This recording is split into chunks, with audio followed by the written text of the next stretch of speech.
Sahabat Kompas, dalam panggung persaingan politik, jangan sekali-sekali memandang sebelah mata kiprah perempuan Sulawesi Utara. Buktinya, dalam pemilu 2024 kali ini, perempuan politisi Sulut mampu menyingkirkan dominasi politik kaum laki-laki.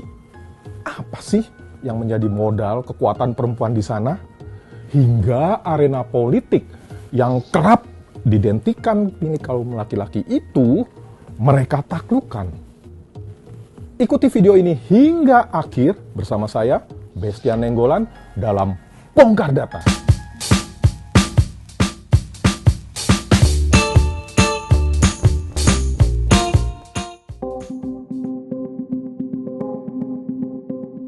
Pemilu 2024 selayaknya menjadi perayaan kemenangan kaum perempuan. Lebih khusus lagi, perempuan di Sulut.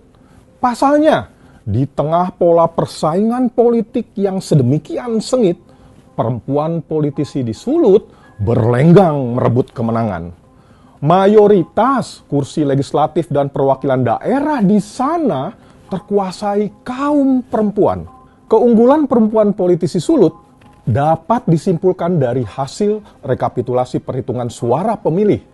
Dalam persaingan perebutan kursi DPR tingkat nasional, 4 dari total 6 kursi yang diperebutkan di Dapil Sulawesi Utara terkuasai perempuan. Padahal jumlah perempuan yang bertarung kali ini masih kalah ketimbang laki-laki. Dari 107 caleg, sebanyak 42 orang atau 39,3% diantaranya adalah perempuan. Kondisi serupa terjadi pada perebutan kursi Dewan Perwakilan Daerah Sulut. Dari 4 kursi DPD yang diperebutkan, 3 diantaranya diduduki perempuan politisi dan hanya menyisakan 1 kursi untuk laki-laki politisi. Sahabat Kompas, selain mendominasi penguasaan kursi DPR dan DPD Sulut, perempuan politisi Sulut juga meraih dukungan besar suara pemilih. Tidak main-main, selisihnya jauh dari laki-laki politisi. Sebagai gambaran, posisi puncak caleg DPR diraih Hillary Brigita Lasut. Politisi muda yang kali ini membawa bendera Partai Demokrat itu mampu mengumpulkan dukungan 310.780 suara pemilih.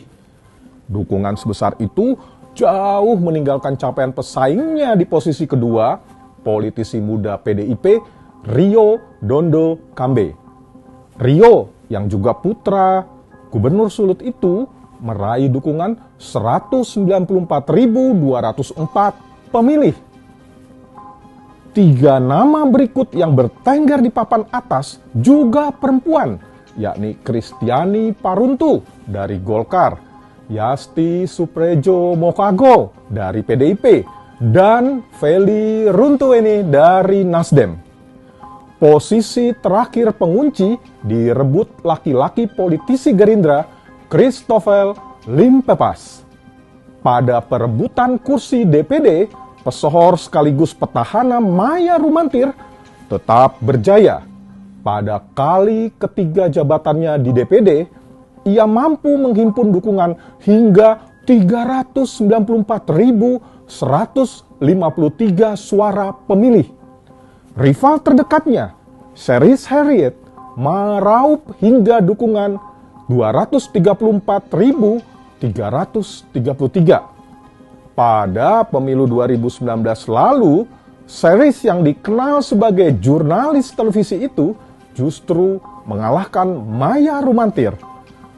Dukungan pemilih kedua perempuan politisi itu cukup jauh melampaui capaian Stefanus Liau, laki-laki politisi yang juga tercatat sebagai petahana DPD. Keunggulan perempuan di kancah politik Sulut menarik dicermati. Pertanyaannya, jurus politik apa sih yang mereka andalkan hingga pemilih terpikat pada kaum ini? Mencermati segenap kiprah politik yang ditunjukkan, Faktanya, para perempuan Sulut ini mengenakan modal politik yang terbilang lengkap. Mereka sanggup memberdayakan segenap model itu sebagai kekuatan menguasai dukungan. Dari sisi keturunan dan status sosial misalnya, umumnya mereka lahir dari orang tua yang juga menyandang jabatan terpandang di Sulut, seperti kepala daerah. Berasal dari keluarga terpandang, pastinya menjauhkan mereka dari problematika ekonomi. Dalam status pendidikan, umumnya kaum ini mengecap pendidikan tinggi, bahkan hingga ke luar negeri. Tidak kurang menonjol dari sisi tampilan fisik dan perawakannya. Dalam pandangan Ferry Liando, pengamat politik sekaligus akademisi Universitas Samratulangi Manado, tampilan fisik cukup kuat memengaruhi preferensi politik.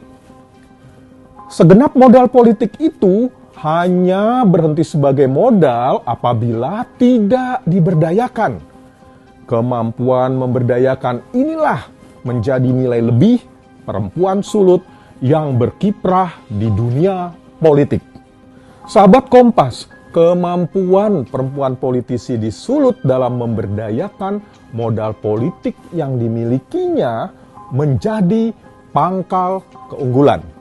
Apalagi semua ini bersambut di dalam kultur masyarakat Sulut yang relatif tidak mempersoalkan gender.